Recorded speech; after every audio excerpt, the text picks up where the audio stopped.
ประธานทองรุ่นศรีสุริตประธานประเทศแห่งสาธารณรัฐประชาธิปไตยปากีสถานลาวได้สำเร็จการเยี่ยมยามรัฐกิจราชอาณาจักรกัมพูชีในระหว่างวันที่ 6 ถึงวันที่ 7 กุมภาพันธ์ 2026 นี้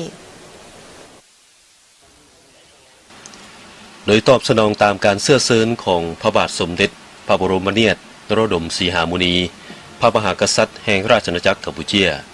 ประธานทองรุ่นศรีสุริตประธานประเทศแห่งสาธารณรัฐประชาธิปไตยประชาชนลาวและคณะผู้แทนขั้นสูงของลาวได้เดินทางเยี่ยมยามรัฐกิจอยู่ราชอาณาจักรกัมพูชีในวันที่ 6 ถึงวันที่ 7 กุมภาพันธ์ 2026พิธีต้อนรับอย่างเป็นทางการได้จัดขึ้นอย่างอบอุ่นและสมเกียรติในตอนเช้าของวันที่ 7 กุมภาพันธ์ 2026ที่พระราชวังโดยสมเด็จอัครมหาเสนาบดีเตโจฮุนเซนในนามรักษาการแทนพระมหากษัตริย์แห่งราชอาณาจักรกัมพูชีหลังจากนั้นประธานทองรุ่นศรีสุริตประธานประเทศแห่งสาธารณรัฐประชาธิปไตยประชาชนลาวได้พบปะกับสมเด็จอัครมหาเสนาบดีเตโจฮุนเซนในโอกาสพบปะครั้งนี้ประธานประเทศทองรุ่นศรีสุริตได้แสดงความขอบใจอย่างจริงใจต่อการต้อนรับด้วยน้ำใจไมตรีจิตมิตรภาพอันอบอุ่นของสมเด็จอัครมหาเสนาบดีฮุนเซนในนามรักษาการแทนพระมหากษัตริย์แห่งราชอาณาจักรกัมพูชีและประชาชนกัมพูชีในครั้งนี้พร้อมทั้งได้ฝากความยื้อยามถามข่าวอันอบอุ่นและพรไสอันประเสริฐถึงพระบาทสมเด็จพระบรมเนียดนโรดมสีหมุนีพระมหากษัตริย์แห่งราชอาณาจักรกัมพูชีและพระมารดาโมนิเนียดสีหานุด้วยความเคารพรักอย่างยิ่งพร้อมเดียวกันนี้ประธานทองรุ่นศรีสุริตได้แจ้งสภาพการพัฒนาของประเทศลาวให้ทราบโดยย่อพร้อมทั้งได้แสดงความสมเสยและประทับใจที่เห็นว่าราชอาณาจักรกัมพูชีมีการพัฒนาแบบก้าวกระโดดประชาชนมีความผาสุกและมีความอยู่ดีกินดีสองฝ่ายได้แสดงความสมเสยและตีราคาสูงต่อสายพอพันธุ์ฐานเพื่อนมิตรสนิทสนมบ้านใกล้เฮือนเคียงบ้านพีเมืองน้องบ้านแก้วเมืองดองที่มีฮีตของประเพณีค่ายคือกันและมีมูลเสื้อการพอพันธุ์อันดีงามมาแต่บูหานนาการก็คือการเป็นคู่ร่วมมือยุทธศาสตร์รอบด้านและมั่นคงยาวนานระหว่างสาธารณรัฐประชาธิปไตยประชาชนลาวและราชอาณาจักรกัมพูชีได้รับการเพิ่มพูนคุณสร้างอย่างบ่หยุดยั้งพิเศษในปี 2026 นี้เป็นปีครบรอบ 70 ปีแห่งการสร้างตั้งสายพอพันธุ์การทูตระหว่าง2ประเทศและครบรอบ 7 ปีที่2ประเทศได้ยกระดับสายพอพันธุ์ขึ้นเป็นคู่ร่วมมือยุทธศาสตร์รอบด้านและมั่นคงยาวนานซึ่ง2ประเทศจะได้ร่วมกันจัดกิจกรรมเฉลิมฉลองเนื่องในปีที่มีความหมายสำคัญนี้ในโอกาสนี้สมเด็จอัครมหาเสนาบดีเตโจฮุนเซน